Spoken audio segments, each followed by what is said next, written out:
하나님의 말씀은 에베소서 6장 10절부터입니다. 에베소서 6장 10절 말씀입니다. 정말로 너희가 주 안에서와 그 힘의 능력으로 강건하여지고 마귀의 괴계를 능히 대적하기 위하여 하나님의 전신갑주를 입으라. 우리의 씨름은 혈과 육에 대한 것이 아니요 정사와 권세와 이 어두움의 세상 주관자들과 하늘에 있는 악의 영들에게 대함이라. 그러므로 하나님의 전신갑주를 취하라. 이는 악한 날에 너희가 능히 대적하고 모든 일을 행한 후에 서기 위함이라. 이 마귀의 괴계는 궁극적인 목표가 단 하나입니다. 신자된 자리에서 끌어내리지는 못합니다. 예수 믿는 자들, 하나님의 자녀된 우리들을 하나님 앞 자녀가 안 되게 하는 방법은 없습니다. 왜냐하면 그것은 하나님만이 하실 수 있는 일이기 때문입니다. 하나님이 우리를 자녀로 인정하느냐, 자녀로서 포기하느냐는 건 하나님의 일이지 우리의 일은 아닙니다. 왜냐하면 처음부터 우리가 하나님의 자녀가 될 어떤 조건과 자격을 갖추어서 이 자리에 온 것이 아니기 때문입니다. 그래서 마귀의 궁극적인 목표는 언제나 우리를 하나님의 자녀의 신분으로부터 끌어내리는 작업은 없습니다. 그건 불가능한 줄 스스로들 잘 알고 있기 때문입니다.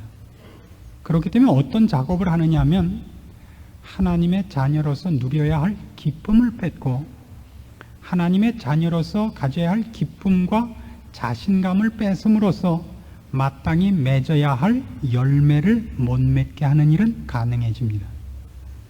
이런 일이 생길 수 있죠. 하나님은 우리를 버리지 않았는데 스스로 나는 버림을 받았다라고 해서 자포자기하게 만들 수가 있습니다. 사실은 하나님은 버리지 않았는데 혼자 스스로 생각하기를 나는 버림을 받았다라고 생각할 수 있죠. 모파상이 쓴 그 단편 중에 그런 게 나오죠. 파티에 남의 목걸이를, 진주 목걸이를 빌려서 하고 갔는데 잃어버렸죠. 그래서 평생 뼈 빠지게 일해서 그걸 이제 돈을 갚아준 것을 평생을 갚았는데 나중에 그것이 모조품이었다는 것을 뒤늦게 알게 되었다 하는 작품이 있었던 기억이 납니다. 우리가 사실은 마땅히 누려야 하고 마땅히 지금 행해야 하는 일들을 우리가 잘못 생각해가지고 그 승리와 자랑과 그리고 든든한 우리의 것들을 놓치고 사실은 쓸데없이 울고 있고 방황하고 있고 몸부림치고 있고 포기하고 있는 일이야말로 마귀가 신자들을 공격해서 꼭 만들고 싶은 최고의 목표인 것입니다. 그래서 이 일을 위해서 마귀는 우리에게 여러 가지 공격을 합니다. 맨 처음 하는 공격은 이것일 수밖에 없습니다. 하나님의 자녀답지 못하게 하기 위해서 그의 생각을 흔들어 놓습니다. 그럴 수 있죠. 생각을 흔들어 놓는 것 중엔 이런 것이 있습니다. 무엇이 하나님이 좋아하시는 것이고 무엇이 하나님이 싫어하는 것인가를 혼동시키는 것이 그 중에 있습니다. 예를 들면 하나님은 무엇을 좋아한다 그러시죠? 무엇보다 무엇을 좋아한다? 제사보다 순종을 좋아한다. 이걸 헷갈리게 만들어서 순종보다 제사 드리는 걸 앞서게 만들 수 있습니다. 주님께서 친히 말씀하신 것 같이 하나님 나라에서는 섬김을 받는 자가 센 것이 아니고 섬기는 자가 높은 사람이다 하는 것을 기억해야 되는데 마귀는 우리에게 와서 그렇지 않다 그러는 겁니다. 네가 만일 하나님의 사랑을 받고 있고 하나님께서 기뻐하는 자라면 왜 네 애가 시험에서 떨어졌겠느냐? 기도가 부족했기 때문이다 라고 꼬실 수 있습니다. 신앙 좋은 집 애 첫 해에 붙는 거 보셨습니까?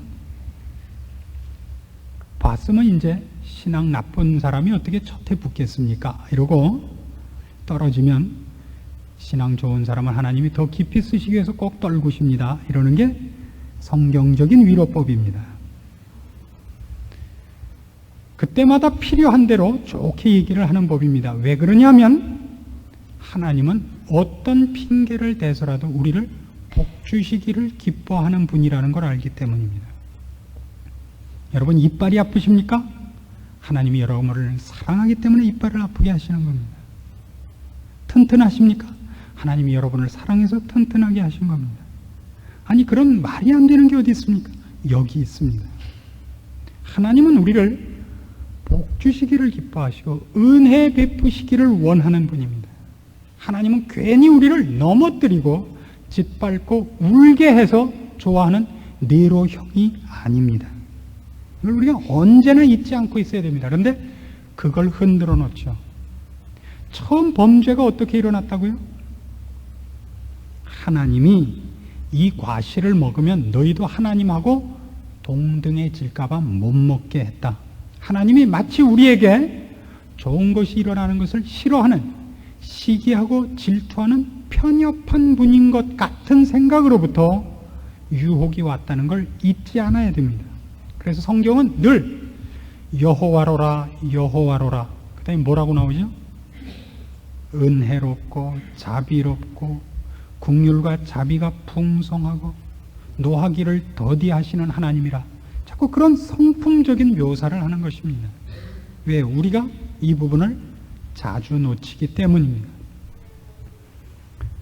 똑같은 이유로 마귀는 우리를 감정에 치우치게 해서 뻔히 아는 거지만 행하지 못하게 할 수 있습니다.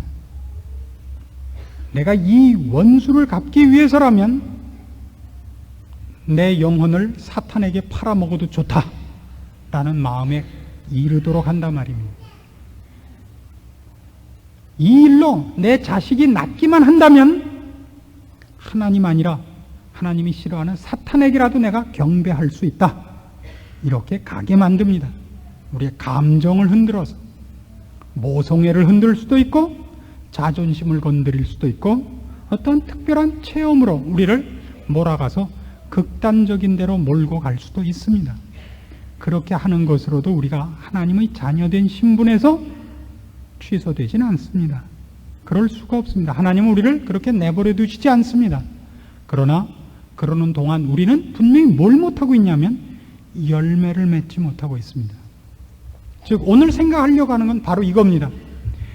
우리의 이성을 공격하든 감정을 공격하든 그것이 어떤 형태로든 궁극적인 목표는 뭐냐 그러면 오늘 하루 내가 하나님의 사람으로서 훈련되고 쌓아나가야 될 일을 중단하게 만드는 것이 사탄의 궁극적인 목표인 것입니다. 생각은 생각만으로 중단되는 것이 아니고 감정은 감정만으로 독립되어 있지 않고 그것은 결국 우리의 하루의 삶과 결정과 발걸음을 어떻게 움직이느냐 하는 결정적인 근거들입니다. 그래서 이성을 공격하든 감정을 공격하든 무엇을 공격하든 그것은 결국 오늘 하루를 내가 주를 의지해서 살 것이냐, 주를 외면하고 살 것이냐, 주께 나를 맡길 것이냐, 아니면 포기하고 내 마음대로 나를 내팽개칠 것이냐로 나타나는 법입니다. 그래서 여태껏 얘기했던 모든 것을 모으면 이렇게 됩니다. 결국 마귀의 가장 큰 유혹과 공격과 시험은 뭐냐 그러면 귀신이 직접 들리고 뭐 어디 이단에 빠지고 하는 것만큼 무서운 것, 아니 그것보다 더 무서운 것은 결국 그날 하루를 충성되이 신자로서 살지 않고 외면하고 있는 것인 겁니다. 그러니까 내가 통일교를 쫓아가고 박장로교를 쫓아가면 무서운 것인 줄 알면서도 그렇지 않고 있는 것이, 거길 쫓아가지 않고 정당한 신앙과 길을 알고 있으니까 오늘 하루를 주 앞에 바쳐야 되는 일로 살아야 한다는 것을 안 나오고 나는 통일교 안 쫓아갔다, 나는 배려에 안 쫓아갔다, 나는 당신들같이 이렇게 감정에 치우치지 않았다로 만족하고 오늘 하루를 신자로서의 훈련과 신자로서 도달해야 되는 목적지를 향하여 발걸음을 결국 떼어놓지 못하게 한 것이라면 그것이 이단이고 무슨 극렬한 반대로서 나타나지 않은 것일지라도 그것보다 더 무서운 시험에 져 있는 것이다 이겁니다. 여러분이 전쟁터에 나가서 싸움을 하다가 포로가 되는 것은 참 부끄러운 일입니다. 그렇겠죠?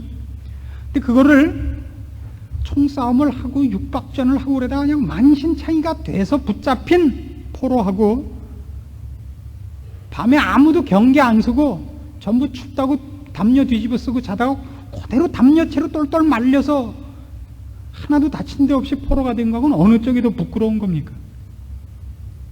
싸워보지도 않고 그대로 누에고치 속에 그대로 말려 들어와 있는 게 훨씬 부끄러운 것 아닙니까? 그러니까 오늘날 대부분의 신자는 사실 생각보다 더 많이 마귀의 계계에 실패해 있습니다. 사탄이 나타난 줄 본 적도 없고 경계한 적도 없고 피 흘려 싸워본 적도 없이 고스란히 붙잡혀서 지금 포로 수용소 막사에 붙잡혀와서 잘 먹고 잘 살고 있는 겁니다. 그러면서 아유, 우리는 한 번도 마귀를 쫓아간 적이 없다고 안심을 하고 오늘도 라면 끓여 먹고 있는 겁니다. 그걸 모르고 있습니다. 야고보서 1장에는 바로 이 문제를 이렇게 꾸짖고 있는 대목이 나옵니다. 신약성경 372페이지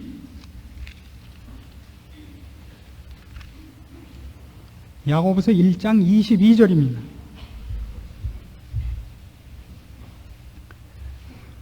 너희는 도를 행하는 자가 되고 듣기만 하여 자신을 속이는 자가 되지 말라. 누구든지 도를 듣고 행하지 아니하면 그는 얼굴로 자기의 생긴 얼굴을 보는 사람과 같으니 제 자신을 보고 가서 그 모양이 어떠한 것을 곧 잊어버리거니와 자유하게 하는 온전한 율법을 들여다보고 있는 자는 듣고 잊어버리는 자가 아니요 실행하는 자니 이 사람이 그 행하는 일에 복을 받으리라. 어떻다고요? 어떤 사람이 되지 말라고요? 도를 행하는 자가 되고 듣기만 하여 자신을 속이는 자가 되지 말라고. 사람은 어디까지가 자기입니까? 우리가 여기서 부산 가는 계획을 세웠다고 하십시다. 그래서 무슨 차를 타고 갈 것인가, 하루에 얼만큼 갈 것인가, 어디쯤 가서 내려서 쉬고 갈 것인가를 다 정했다고 합시다. 계획한 것이 내가 가 있는 자리는 아니죠. 어디가 내가 가 있는 자리죠? 내가 가서 앉아있고 서 있는 자리가 내가 간 자리입니다.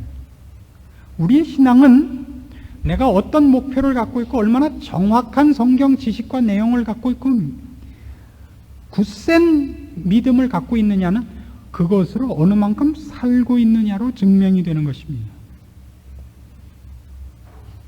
종종 이런 것과 혼동하지 마십시오. 누구가 실패한 것을 보고 나는 아니고 저 사람은 나만 못하다고 생각해서는 안 됩니다. 우리나라 그 국위 역사상 아주 유명한 사람 둘이 있습니다. 아주 유명한 사람. 문현장 선수라고 여러분 기억하십니까? 동경올림픽 때 우리나라 농구 대표가 멕시코 팀하고 전후반 내내 앞서가다가 문현장 선수가 프리드로를 4번이나 기회를 받았으니까 8개를 던질 수 있었는데 그걸 하나도 성공을 못해갖고 우리가 1점 차로 졌습니다. 나중에 기억나십니까? 문현장 선수. 그래서 그 선수는 그 다음에 와서 완전히 한국에서 호적이 없어져 버렸어요. 그 사람이 어디 사는지, 무슨 선수가 은퇴했다는 소리도 없이 아직까지 그 사람에 대해서는 누가 입에 거론하지도 않고 본인도 그 사람은 국가대표 선수였습니다마는 그렇게 되고 말았습니다. 우리 모두가 그 사람 얘기를 하면 그때는 60년대에는 이를 갈고 냈습니다. 나래도 8번 중에 하나는 넣겠다. 그러면서 그 사람을 괄세했습니다. 그 다음에 우리가 이 월드컵 축구에 역사상 꼭 2번밖에 못 갔는데요. 한 번은 옛날 고리짝에 50년대에 한 번 갔었고 그 다음에 요 근래에 한 번 갔었죠. 근데 중간에 우리가 갈 수 있었던 기회가 몇 번 있었습니다. 그 68년이었나요? 그때쯤 그 호주를 불러가지고 우리가 호주에 마지막 결승을 하는데 호주에 가서 어웨이 경기는 비기고 왔습니다. 우리가 우리나라에서 하는데 비기다가 이제 심판이 봐준 것 같기도 하고 그렇지 않은 것 같기도 하나 하여튼 애매한 페널티 킥을 하나 얻었습니다. 그걸 차게 된 선수 이름을 기억하십니까? 주성호는 아닙니다. 임국찬 선수를 기억하십니까? 그걸 못 넣습니다. 골키퍼 가슴에 앵겨줘 갖고 그 사람도 살았는지 죽었는지 어떻게 됐는지 그 다음에 아무도 모릅니다. 아주 소리 없이 증발하고 말았습니다. 그래서 지금까지 월드컵에 대해서 얘기할 때마다 안타까운 얘기가 나오면 언제나 그 선수는 죽일 선수가 되는 겁니다. 여러분 기억하십시오.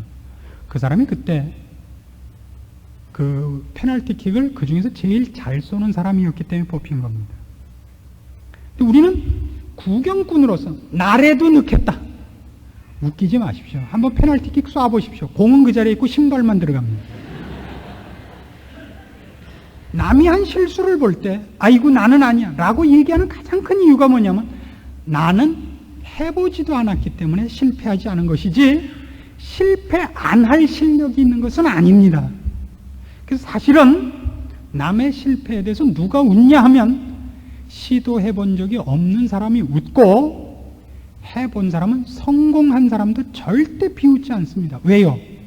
축구 선수 쳐놓고 페널티킥 실축 안 해본 사람 없고 농구 선수 쳐놓고 프리드로 제대로 넣은 사람 처음에 없는 쓰라린 과거가 있기 때문입니다. 신앙인 쳐놓고 그의 신앙을 처음부터 성경이 하라는 말씀대로 성공한 자가 없습니다.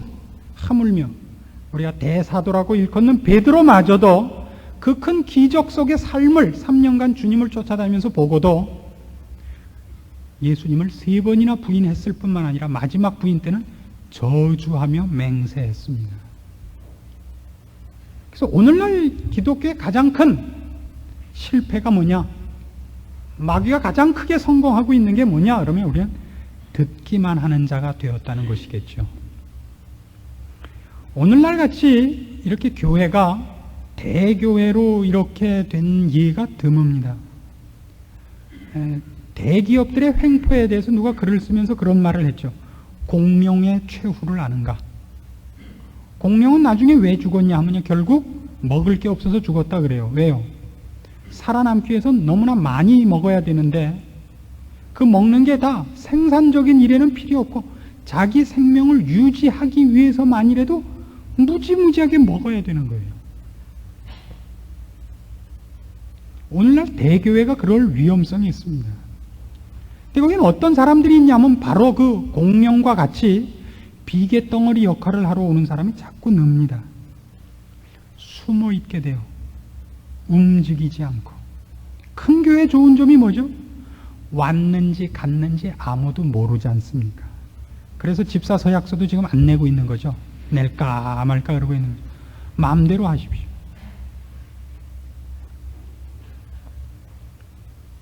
오늘날 한국교회 최고의 비극이 뭐냐 그러면 교회라는 이름으로 하는 사업은 있는데 그 일이 전부 몇몇 돈 받은 용병들에 의해서 진행되고 있다는 사실입니다.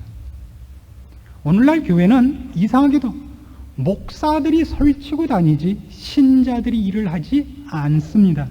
신자에게 맡겨진 일은 오직 하나, 돈 내는 것밖에 없습니다. 아주 큰 일입니다. 신자들이 신자답게 사는 것이 없습니다. 이거하고는 얘기가 다릅니다. 신자들이 모여서 구역에 잘 모이고 성경 공부하는 것을 신앙생활이라 그러지는 않습니다. 구역에 모으시고 성경 공부를 하는 것은 영양 공급이고 올바른 목표를 놓치지 않는 것입니다. 신앙생활은 그렇게 알고 있는 목표와 내용을 일상생활에서 발휘하는 겁니다. 그게 없습니다. 성경책을 갖고 모이면 할 말이 있는데 일상생활에서는 신자답게 사는 이 삶이 없어요. 인생이 없습니다. 전도하는 걸 삶이라고 그러지 않습니다. 삶이란 슈퍼에 가서 물건 사고 요리하고 가능한 한 파출부 부르지 않고 집안일을 하고 애들 제때 밥 먹여서 학교 보내는 게 일이고 삶입니다. 집안일은 몽땅 남한테 시키고 나가서 주식 투자나 하고 부동산 투기나 하고 있는 걸 삶이라 그러지 않습니다. 캥기죠. 그러나 이렇게 들어도 끄떡도 없죠. 그죠? 어차피 이렇게 안 살 거고, 남들도 다 그러는데요, 뭐. 그죠? 여러분이 아는 그렇게 부름받는 유명한, 우리들이 말하는 소위 유명한 신자들도 다 그렇게 사니까요. 그래서 우리도 겁을 안 냅니다. 그래서 우리는 사실은 다 패배자입니다. 신자로서 커다란 실수를 안 하고 있다는 것으로 우리가 정당한 신앙인이라고 오해하고 있습니다. 그렇지 않고 마귀가 결과적으로 하려고 했던 것은 우리를 극단적인 대로 어디로 몰아넣든지 획가닥하게 만들든지 뭐든지 결국 궁극적인 목표는 하나님의 자녀다운 삶을 살지 못하게 하는 게 목표이기 때문에 놔둬서 안 할 거면 놔둔다고요. 굳이 그에게 달라붙어서 딴 거 믿으라 그럴 필요가 없는 겁니다. 지금 잘하고 있는데 지금 고시도 바누라고 바쁘고 지금 주식 사느라고 바쁜데 뭐 때문에 새삼스럽게 통일교 믿으라 그래갖고 목사님이 신경 쓰게 만들겠어요? 그러다 잘못해갖고 붙잡혀가면 어떡해요? 정당한 신자로 내비두게 만든다고요. 애 공부 잘하게 놔두고 건강하게 놔둬요. 하나님이 간섭하죠. 정신 차리게. 어떻게 하는 수밖에 없어요. 남이 샀을 때는 오르는데 내가 사면 꼭 떨어지는 겁니다. 이게 복받은 사람입니다. 내가 산 주식이 떨어지거든 복받은 사람인 줄 아십시오. 내가 산 주식값이 오르거든 그러면 하나님이 내 팽개친 사탄이 좋아하는 자식이라고 걱정을 하셔야 됩니다. 근데 걱정이 안 되죠. 이 세상을 사는 동안은 사탄 쫄게 하는 게 훨씬 낫다는 걸 경험으로 알고 있기 때문입니다. 이런 왼수들이 어디 있습니까? 어떻게 할 작정이죠? 죽기 5분 전에 회개할 거죠. 지금 문제가 있다면 단 하나입니다. 언제 죽을지를 확실히 모르는 게 문제지 다른 건 걱정이 없죠. 현대 교인들은 대부분 실패자입니다. 그런 의미에서 베드로 후서 1장에 가시면 이걸 구체적으로 이렇게 요구하고 있습니다.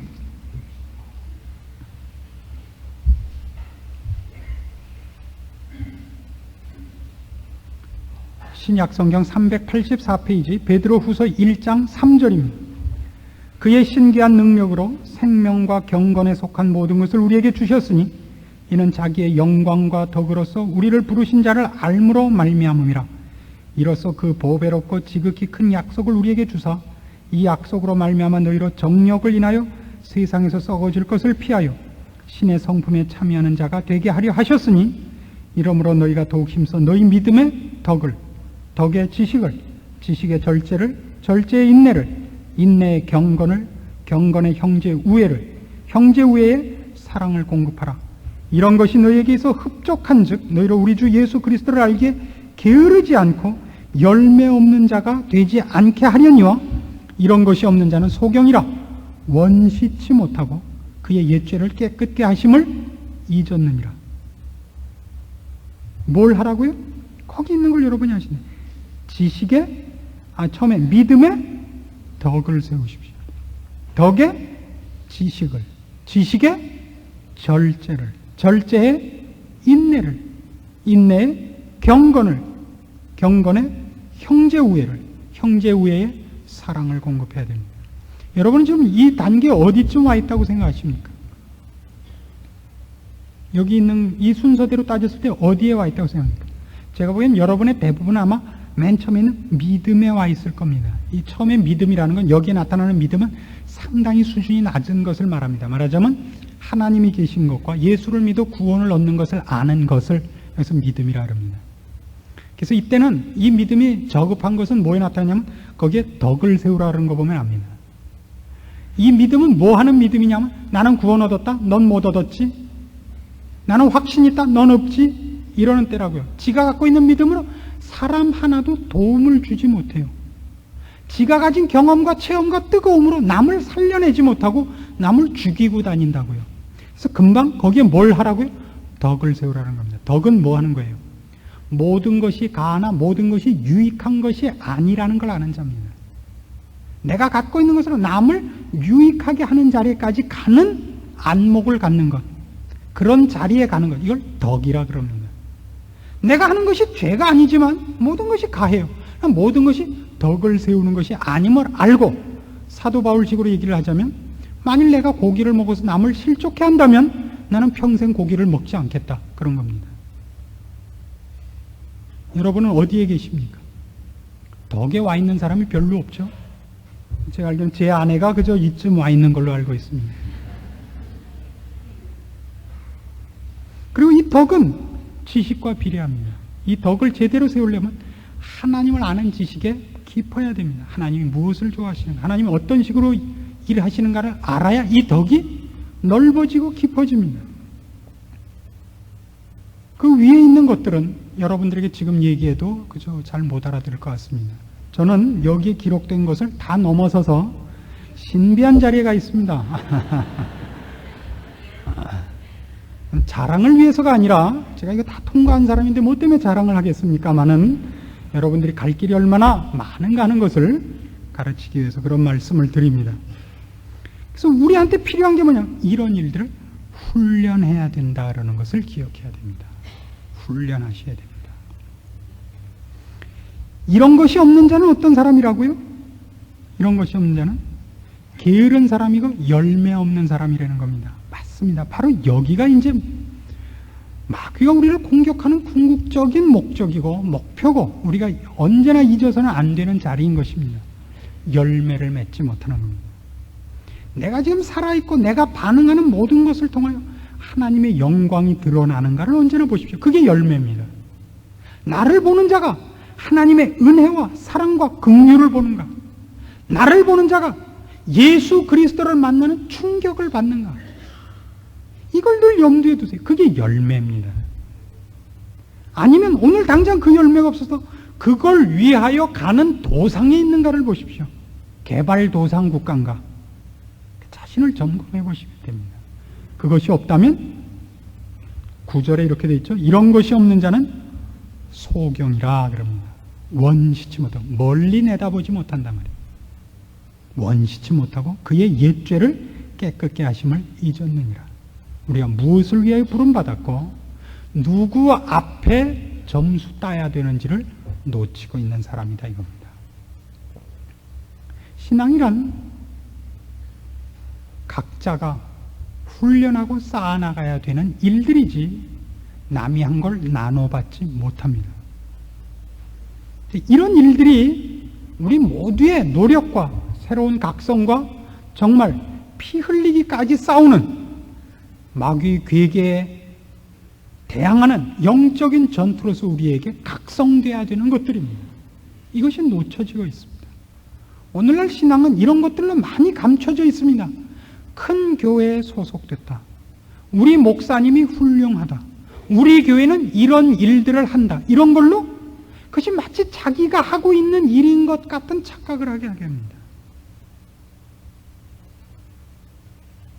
그것 때문에 각자가 우리 교회에서는 선교사도 몇 명을 보내고, 이번에도 뭐 어디를 돕고, 이번에도 전도 집회를 하고, 그것이 마치 자기가 가진 신앙의 수준이고 자기가 실천한 신앙의 현주소인 것처럼 착각을 하게 만듭니다. 그렇지 않습니다. 교회가 한 그 일에 여러분이 어떻게 동참을 했는가를 보셔야 됩니다. 여러분이 안타까움이 있었고, 간절한 기도가 있었고, 주 앞에 지혜를 달라고 해야 할 부닥친 영적인 전투가 있었는가를 점검해 보셔야 됩니다. 오늘날 신자들은 대부분 이런 영적인 전투와 갈등과 좌절할 만큼의 싸움이 일단 없다는 것이 가장 큰 병이고, 그리고 포로 수용소에 이미 잡혀있는 분명한 증거인 것입니다. 우리가 포로 수용소에 잡혀있지 않으면 사탄은 우리를 내버려 두지 않습니다. 덤벼들고 위협하고 유혹했을 겁니다. 근데 우리를 잡아다 포로 수용소에 무장 해제시켜서 집어넣었기 때문에 하루 세끼 밥 주고 잠자리 있고 시간 되면 휴식 시간도 주고 그렇습니다. 그래서 우리가 전쟁할 필요가 없는, 적이 우리는 쳐다보지도 않는 대단한 사람이라고 생각하기도 하고, 또는 더 많이는 그런 전쟁이 있다는 것 자체를 잊고 있습니다. 마귀는 훌륭하게 그의 괴계를 성공한 셈입니다. 그래서 이걸 성경은 밤낮 이렇게 얘기하는 겁니다. 자다가 깨라 이겁니다. 깨어 근신하라. 깨어 기도하라. 잠자고 있는 겁니다. 우리를 여러 가지로 사탄이 흔들고 열매를 맺지 못하게 하고 딴 생각을 하게 해서 헛된 힘을 낭비하게 한 것을 우리가 지난 1년 내내 살펴보았습니다. 결국 무엇 때문입니까? 하나님의 사람으로서 마땅히 준비하고 훈련하고 쌓여나가고 다듬어져가고 실천해야 하는 그 일을 못하게 하기 위해서였습니다. 여러분 개인을 점검해 보십시오. 어디에 팔려간 적이 없습니까? 딴 길에 유혹받지 않았습니까? 그게 여러분을 점검하는 방법이 아니고 지금 무엇을 하고 있는가를 보셔야 되는 겁니다. 이 영적 전투가 있는가? 오늘 하루를 기도하지 않고 주께 매어 달리지 않고 도움을 구하지 않고는 넘어갈 수 없는 전쟁터에 있는 것을 확인하는가 하는 것입니다. 그렇지 않다면 여러분은 혹시 이미 포로가 되어 잡혀와 있기 때문에 전쟁터에서 물러나 있는 것일 수 있고 사탄이 여러분을 이미 무장 해제시켰기 때문에 여러분을 더 이상 괴롭히지 않는 것일 수 있습니다. 우리의 신앙이 적극적으로 무엇으로 실천되고 있는가를 보십시오. 나를 보는 사람들이 신령한 충격을 받는가 보십시오. 오늘 나의 삶이 내 삶이 아니고 주께서 사시는 삶인가 점검해 보십시오. 그것이 없다면 우리는 잠자는 자들입니다. 소경입니다. 우리는 마땅히 깨야 되고 기도해야 됩니다. 오늘날 이 문제의 심각성은 이런 일들이 우리 주변에 너무 적어져서 악순환이 되고 있는 것 같습니다. 우리 주변의 신자들이 너무나 쉽게 예수를 믿고 있고 깊은 잠에 빠져 있기 때문에 우리 혼자 깨어있고 악쓰는 게 우스워져 보일 때가 있고 왜 나만 그래야 되는가라고 생각할 위험성이 너무 많아서 그것이 저에게는 훨씬 나쁘게 보입니다. 깨어 기도하십시오. 우리를 넘어뜨리려고 하는 마귀의 괴계가 깊고 그리고 끈질기고 크다면 우리를 사랑하시고 복 주시려는 하나님의 은총과 긍휼은 그것보다 더 크고 더 놀랍습니다. 증오는 사랑을 이기지 못합니다. 우리가 구하면 왜 하나님이 외면하시겠습니까? 너희가 악한 자라도 자식에게 좋은 것을 줄 알거든 하물며 너희 하늘에 계신 아버지께서 어찌 좋은 것을 너희에게 주시지 않겠느냐? 예, 말씀대로입니다. 구해보신 적 있습니까? 여러분의 삶에 필요한 세상적인 필요한 것 외의 것을 기도해 본 적 있습니까? 신령한 무기를 달라고 기도해 본 적 있습니까?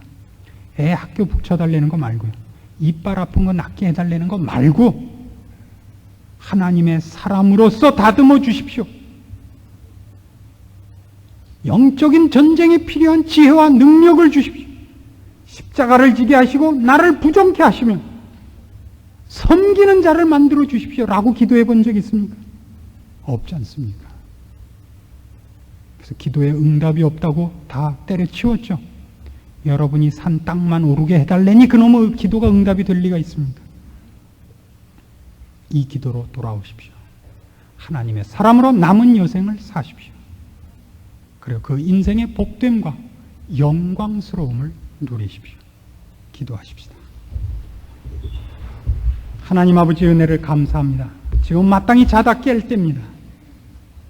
세상의 끝이 가까웠고 주님 오실 날이 눈앞에 다가왔습니다. 우리 주님 맞을 준비를 하게 하시고 이 세상의 임금에게 머리 숙이는 미련한 자리에 서지 말게 하시옵소서. 우리 하나님을 힘입어 하나님의 자녀답게 세상을 이기며 승리하며 하나님의 사람으로 드러나는 일들을 열심하게 하시옵소서.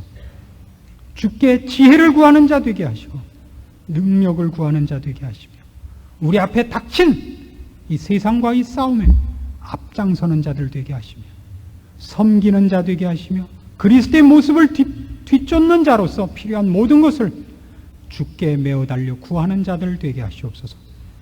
주께서 세우신 이 교회와 부르신 심령들로 하나님의 나라를 확장하시고 그 영광을 드러내시며 우리 하늘 아버지의 그 긍휼과 자비와 사랑과 인자와 오래 참으심을 증거하게 하시옵소서. 예수님의 이름으로 기도합니다. 아멘.